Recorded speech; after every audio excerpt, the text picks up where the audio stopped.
Hello, everybody. Well, it's been a while, so before I even start, hopefully you guys have been eating way too much turkey and finishing those Thanksgiving leftovers. And before I even get started, let me just say this.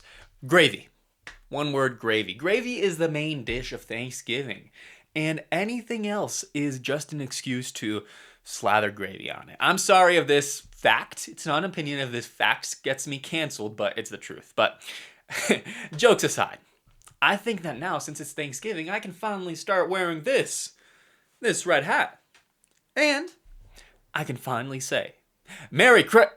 You thought I was going to say Merry Christmas, right? Well, no, sir, not on this channel. Because, look, if I can piss off just one more conservative, right wing Republican, I know I've done my job. Because here's the thing about traditions. Why wouldn't you want to include everybody else in this happy, jolly holiday folly? Here's the thing. The reason why I bring this up is because, in all seriousness, history is likewise a tradition. And we can't sanitize it. We can't exclude things from it. We can't just talk about the things that we like. We need to represent it in its full truth. And this video is all about how to talk about the history of America's myths.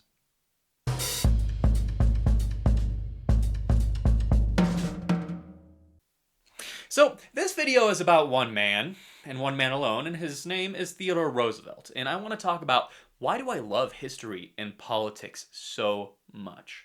Well, to bring it back into a more personal perspective, I'm donor conceived. I actually have never met my father and never knew him growing up, and because of that, I always tried to look at qualities of people, not only good qualities in people that I knew, but also I tried to look up to people in history, historical characters, because let's face it, history is pretty badass. But here's the thing.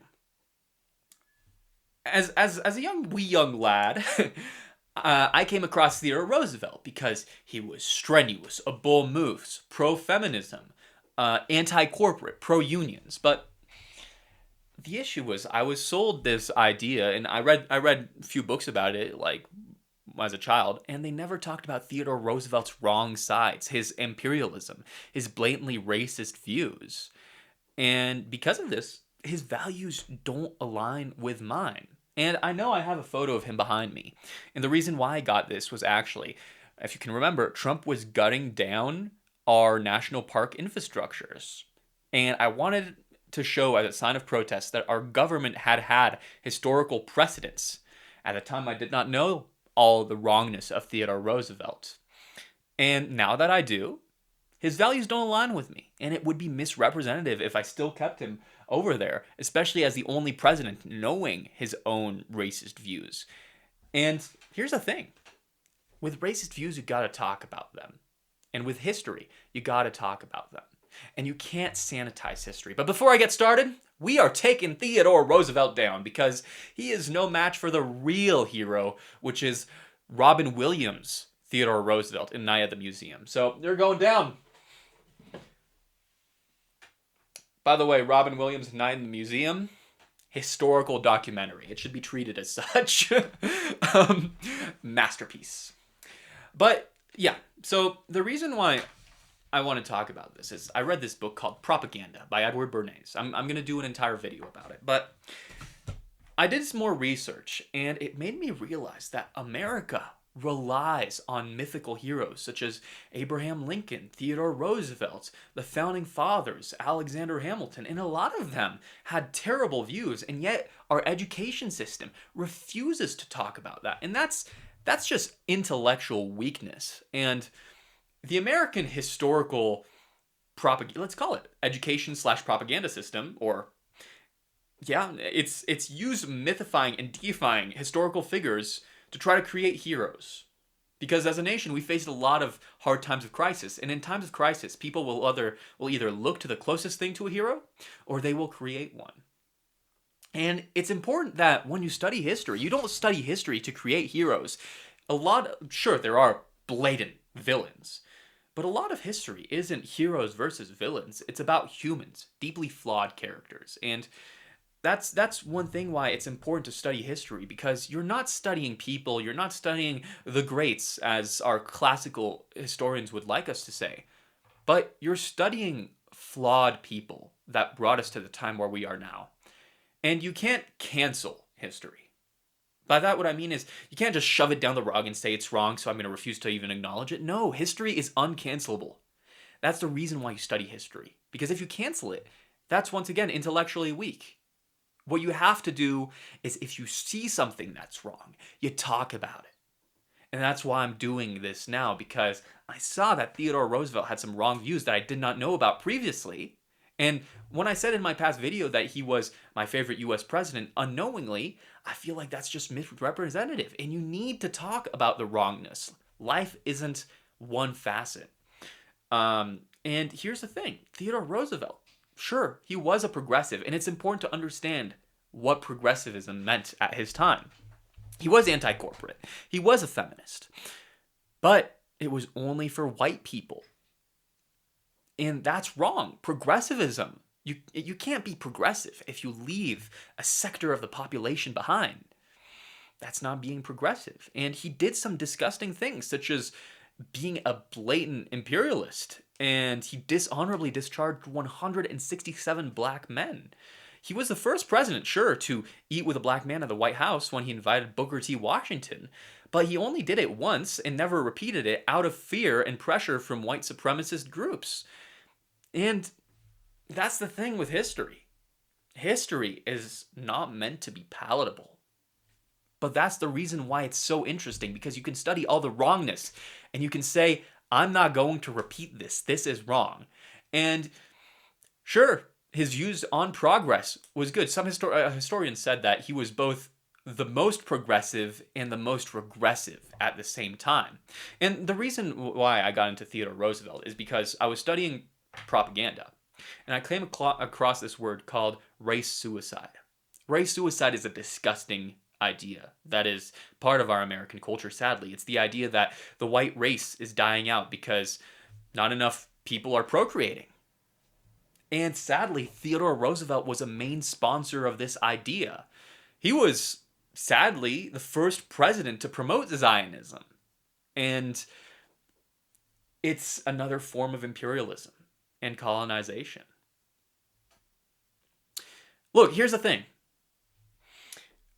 America loves to deify individuals. Like, we see this with people deifying Trump. Even Trump is deifying and monumentalizing Confederate soldiers by putting up statues. But by putting up statues, he's not making sure that they aren't being canceled. What he's doing is he's only remembering a faction of history that excludes everybody else from it. That's propaganda once again. History, you need to understand, it's one of the main tools of propaganda that a government can use to establish precedents. That's one way of seeing history. But another way of seeing history is you don't create heroes. You create humans, and you understand their flaws to be able to overcome them. For example, there's this great film of George Washington that is about to come out. I'm really excited and I really want to go see it. But in an interview, a journalist asked the film director, George Washington, is he a piece of shit or is he a hero?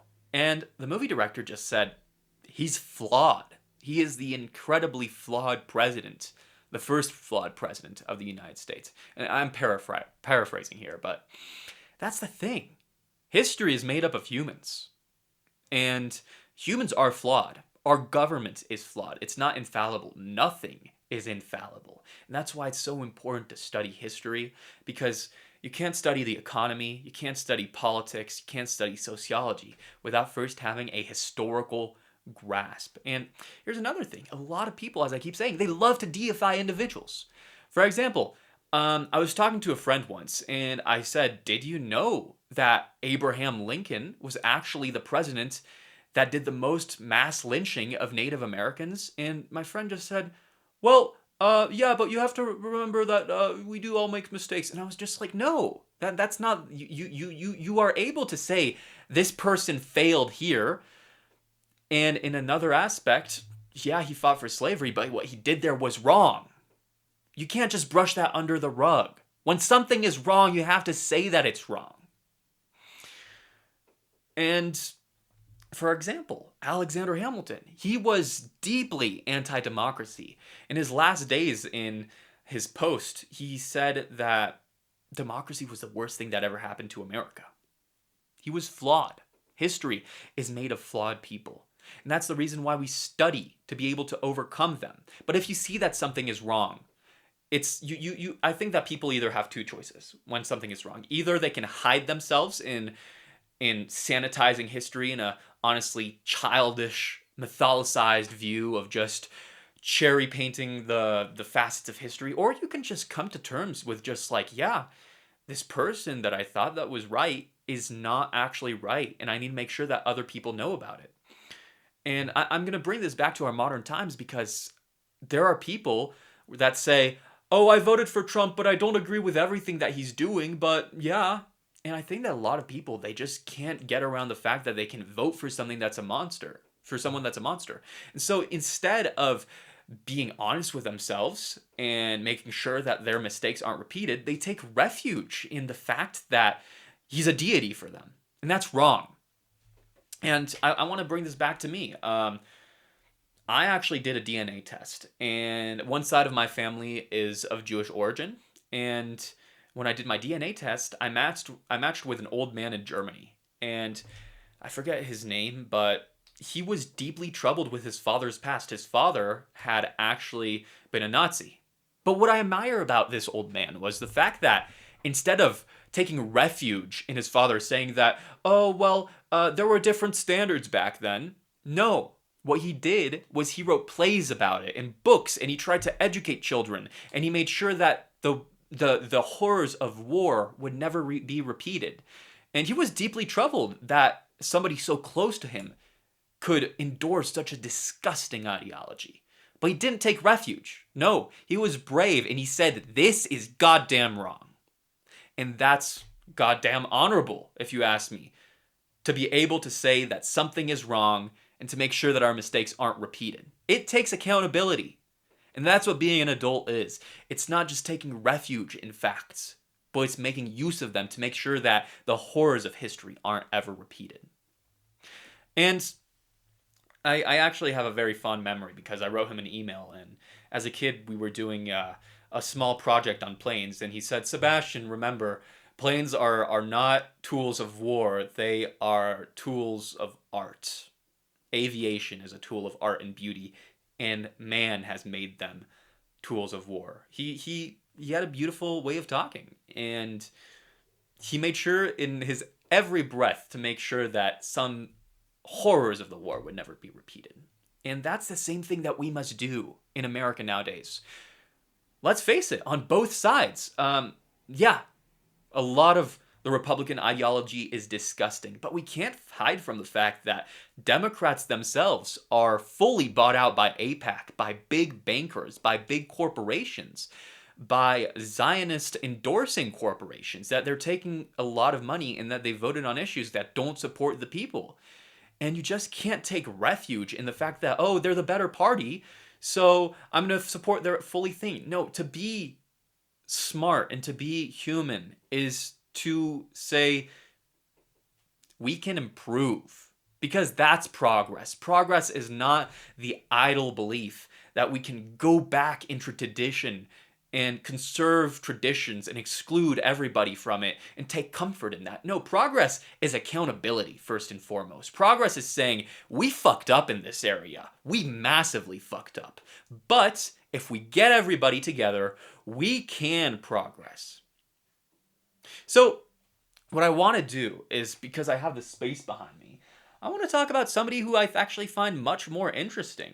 I'm a mountaineer, if you don't know. In my spare time, instead of being a bookish nerd or a history, philosophy buff, I rock climb, I mountaineer, and I ultra marathon run when I'm not eating Thanksgiving turkeys.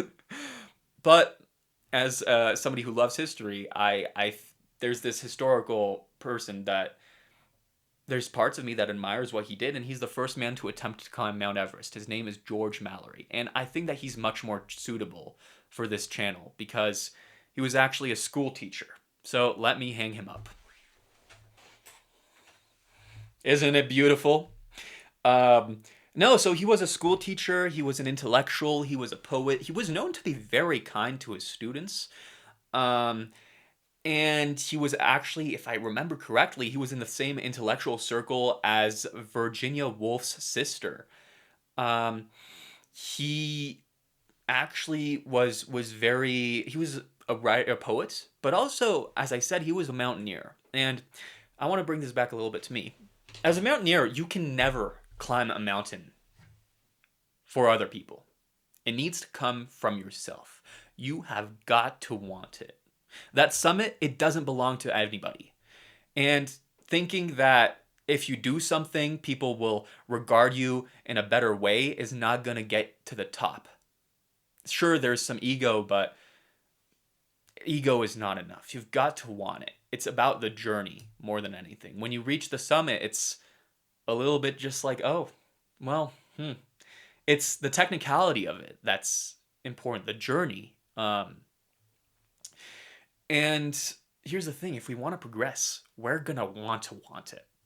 We can't just leave it for somebody else, and we can't want it for another person. We need to want it for ourselves, for our posterity. But the reason why I put up George Mallory is because, first off, in this photo, he's a faceless figure overlooking the beautiful scenery. He's a person overlooking the beauty of nature, and I love nature. But also, the fact that he's kind of faceless means that he can represent almost anybody. And there's that same vigor inside each and every one of us to want to achieve something greater. And as I said, he was the first man to try to attempt to climb Mount Everest. And a journalist once asked him, why do you want to climb this mountain? It seems like a suicide mission. And he said this amazing quote, and it's quite simply, because it's there. And to piggyback off of that, why do we fight corruption? Because it's there. Why did I go back and say that I was wrong about considering Theodore Roosevelt as a hero of progress? Because he had some deeply problematic views, and I had to acknowledge it because it's there. Why do we study history? Because corruption is there. History is a tale of corruption and disenfranchisement. For example, Theodore Roosevelt he's often depicted as a staunch naturalist who protected public lands. Who did he protect the public lands from? The Native Americans who he forced to remove? They didn't seem like they needed protecting. No, that was government intervention right there. History is not this unilateral tale. It's built upon lies. But it's up to us to figure out the truth. And the truth is not behind the institutions of the government or education. It's behind the oppression of the people. That's history. History is built up lies, built up on the backs of honest people. And why do we need to denounce it? Because it's goddamn there. And in America, we often mythify history. But we need to make a new myth. One that isn't sanitized. One that isn't cherry-picked. But an idea that the truth is behind we the people. It's not behind some big corporate lie. It's not between the agreed upon history textbooks. The truth is the oppression of the people. And the truth shall set you free. So anyways, to finish off this video. Why do we denounce corruption? Because it's goddamn there. Why do we fight? Because oppression is goddamn there. Why do we strive to help people? Not because of some spiritual arbitrary point system. No, you don't do something because it makes you appear good. What I mean is you do something simply because it is. Why be kind?